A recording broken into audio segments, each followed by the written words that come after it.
Hello students. मैं doctor Uday Kumar Dubey, कमला नेहरू विधि संस्थान के इकोनॉमिक्स की ई पाठशाला में आपका स्वागत है।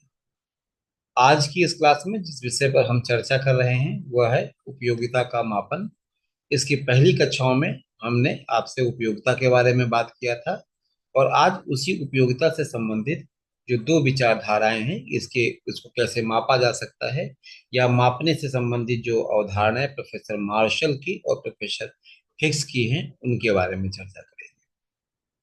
मापन से छात्रों संबंध है किसी भी इकाई या किसी भी वस्तु या किसी भी साधन के मापने से। मापने का मतलब है कि उसे किस रूप में आकलित किया जा सकता है। कई बार यह मापन मात्रात्मक रूप में होता है और कई बार यह अमात्रात्मक रूप से होता है, काल्पनिक रूप से होता है। उपयोगिता से संबंधित मापन के बारे में भी इसी प्रकार की ही कुछ बातें हैं, इसी प्रकार की ही कुछ पॉइंट्स हैं जिसे आज की इस क्लासेस में चर्चा किया जाएगा। Students, actually the measure word is related to the parameter by whom the things will measure, either in quantity or in quality, whatever we can say. There are two concepts. First, is it measured by a parameter or is it a ordinal approach? So it can be classified under two categories. First, it is a cardinal approach, and second, it is ordinal approach. For economics student, for utility, the both kind of the measurement policies methods are be accepted by the scholar. Some scholars have to say it is a measurable, like Professor Marshall, and some other scholars can be say it is not measurable, but it is a comparable. It can make a comparison between the one to another units. So it is a ordinal approaches. So in this lecture, student, we are basically going to discuss about these two concepts. Either the utility is cardinal or it is ordinal. इस classes में basically दो ही बात की चर्चा होनी है कि यह संख्यात्मक रूप में मापनी है तो ये विचारधारा क्या कहता है और कैसे इसे मापा जाएगा, और दूसरा है अगर ये संख्यात्मक रूप में मापनी नहीं है तो उसके विकल्प में क्या मान्यताओं के रूप में आधार है। आइए देखते हैं।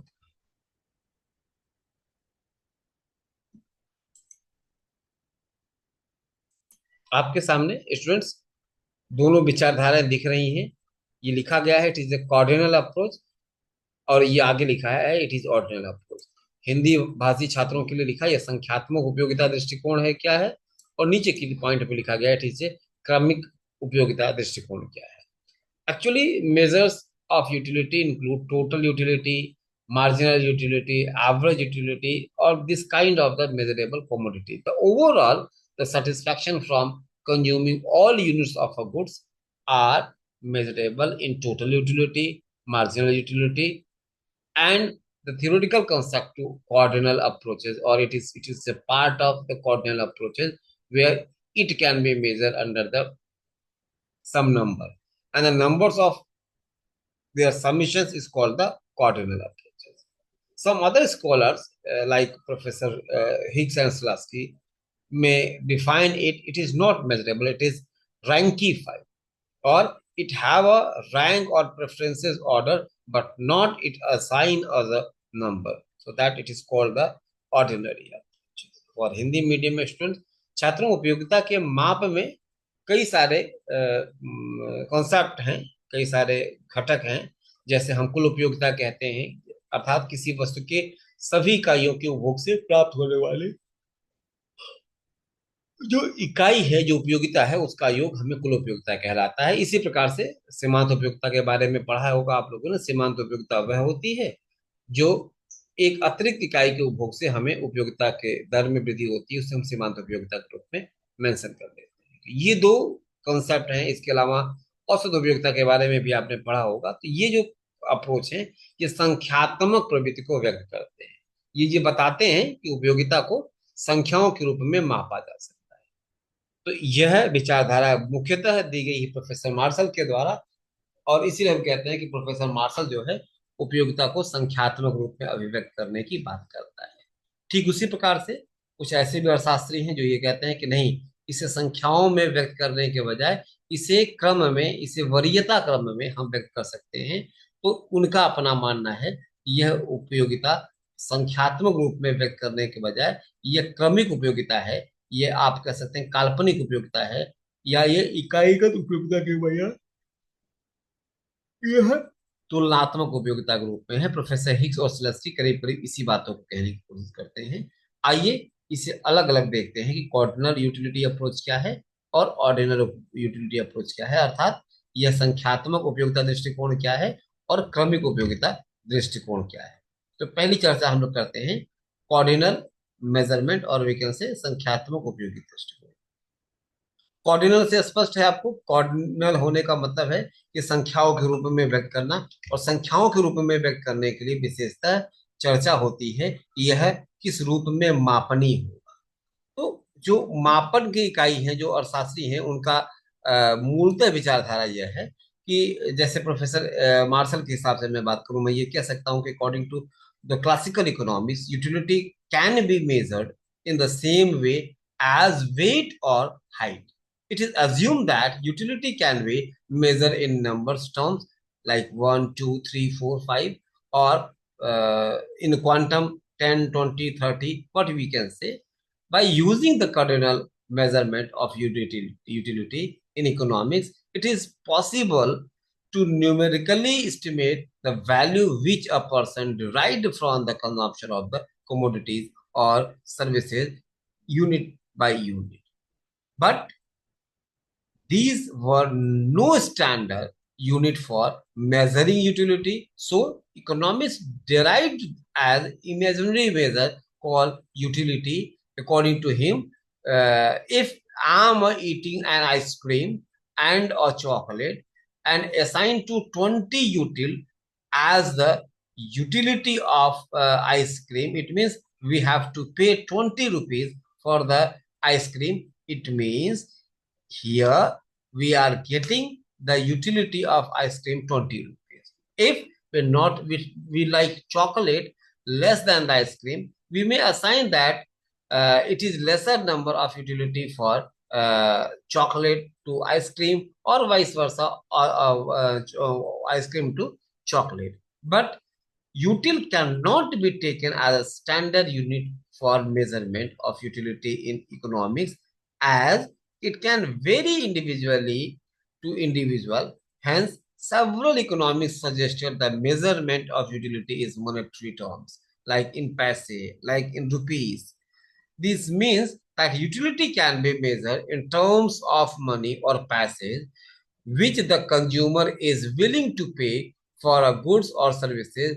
As earlier we told that if the consumer have to pay amount for the consumption of the commodities, suppose that is the price, or that is the utility of that commodity. Suppose I until 1 rupees until is assumed for the equal to rupees 1, and ice cream will yield utility worth rupees 20, while the chocolate may yield utility worth like 1 rupees. This is the terms, a value of utility is terms of money. Here ice cream is 20 rupees and chocolate is 1 rupee. It is a measurement, it is a parameter of the measuring the utility. For Hindi medium students, सामान्यतः जब हम classical अर्थशास्त्रियों की बात करते हैं छात्रों, तो क्लासिकल अर्थशास्त्रियों का मानना था कि उपयोगिता जो है वो मुद्रा रूपी पैमाने में मापी जा सकती है, और इस प्रकार के अर्थशास्त्रियों में मूलतः नाम आता है प्रोफेसर मार्शल का नाम आता है। मार्शल ने कहा था कि उपयोगिता को वजन या ऊंचाई की तरह ही मापा जा सकता है। यह मापा जा सकता है कि उपयोगिता संख्यात्मक रूप में क्या है। अर्थशास्त्र में उपयोगिता को इस संख्यात्मक माप का उपयोग करते कई सारे अर्थशास्त्रियों ने अपने सिद्धांत को प्रतिपादित किया है। उनका मानना है कि किसी व्यक्ति द्वारा वस्तुओं और सेवाओं के उपयोग से प्राप्त मूल्य की संख्या रूप में ही अनुमान लगाया जा सकता है। अगर मैं किसी वस्तु के उपभोग के लिए 20 रुपये दे रहा हूं, तो इसका मतलब है कि हाँ, उस वस्तु के उपभोग से हमें प्राप्त होने वाली उपयोगिता 20 रुपये के बराबर में प्राप्त हो रही है। लेकिन उपयोगिता मापने के लिए कोई मानक इकाई नहीं है, और उसे जो इकाई से मापा जाता है, जिस मापक से मापा जाता है, उसे संतुष्टि कहा जाता है। इसलिए अर्थशास्त्रियों ने उपयोगिता नामक एक काल्पनिक माप तैयार किया है, और उस काल्पनिक माप में मूलतः ये मानते हैं कि जितना वो उपभोक्ता उस वस्तु की कीमत के लिए देने के लिए तैयार है, वही उसकी मापन उपयोगिता है, उपयोगिता का मापन है। जैसे एग्जांपल के रूप में आप सोच लीजिए कि हमें दो वस्तुओं का उपभोग करना है, आइसक्रीम का करना है, चॉकलेट का करना है, और हम 20 रुपए एक आइसक्रीम के ऊपर देना चाहते हैं, और जबकि चॉकलेट के लिए हम 1 रुपए देना चाहते हैं, क्योंकि चॉकलेट हमें कम पसंद है। तो ऐसी स्थिति में यहाँ रुपए के बराबर यूटिल्स होगा, इकाई होगी, और आइसक्रीम को अगर हमें 20 रुपए दिया, तो ये माना जाएगा कि आइसक्रीम की उपयोगिता को 20 इकाई के रूप में मापा गया, और उससे हमें प्राप्त होने वाली उपयोगिता 20 रुपए थी। और यहाँ चॉकलेट मुझे पसंद है या नहीं पसंद, इसका नहीं मैटर है। अगर चॉकलेट के लिए हम 1 रुपए, 2 रुपए, 5 रुपए कुछ भी दे रहे हैं, ये माना जाएगा कि चॉकलेट की उपयोगिता उतने रुपए के बराबर है। अर्थात यहाँ हम कह सकते हैं उपयोगिता को मुद्रा रुपये पैमाने से मापा जा सकता है। ऑर्डिनल अप्रोच, प्रोफेसर हिग्स और स्लस्की का मानना था कि उपयोगिता को मापा नहीं जा सकता है, क्योंकि हम एप्पल और ऑरेंज में ये तो कह सकते हैं कि apple is more utile land, but ये नहीं कह सकते हैं कि हाँ, एप्पल के उपभोग से हमें कितनी उपयोगिता मिलती है। तो इसलिए एप्पल और ऑरेंज के बीच में हम तुलनात्मक अंतर ही निकाल सकते हैं, इसीलिए कहा गया ये कंपैरेटिवली है, ये एक ऑर्डरली मेजर है। तो इंग्लिश वर्जन के छात्रों के लिए, as per the modern economics, basically नाम आता है प्रोफेसर स्की का, प्रोफेसर सुम्पिटर का, प्रोफेसर कोशा का। This kind of scholar have to define that modern economics disregarded the concept of the cardinal measurement of utility in classical economics. They believe that utility is an abstract and philosophical concept, and thus cannot be measured in number as absolute terms. They say utility is a matter of the imaginations.